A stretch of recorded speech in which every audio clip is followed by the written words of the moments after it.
If you want to capture a partial screenshot or selective screenshot on OPPO Reno 15, we have a couple of ways that allow you to do so.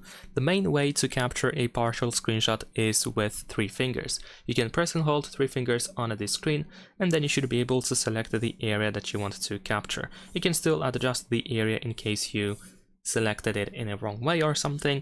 At the bottom of the screen we have additional tools that you can use. In the upper right corner you can save the screenshot, and on the left side we can delete the screenshot in case you don't need it. And also with 3 fingers you can do exactly the same thing, but if you press and keep holding these 3 fingers, and if you activate the overlay, you can actually swipe down in order to select the area immediately, just like that.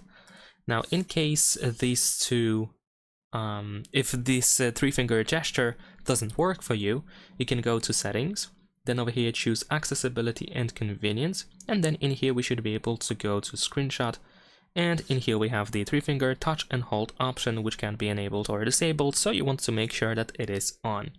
Besides that, there is one more way to activate a partial screenshot. We need to go to the control center or quick settings, and you need to find the screenshot button.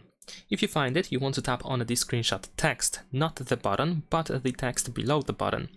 And then in here we have the partial screenshot option. And after that you can select the area once again, and the rest is pretty much the same. So that's pretty much it. Leave a like and subscribe.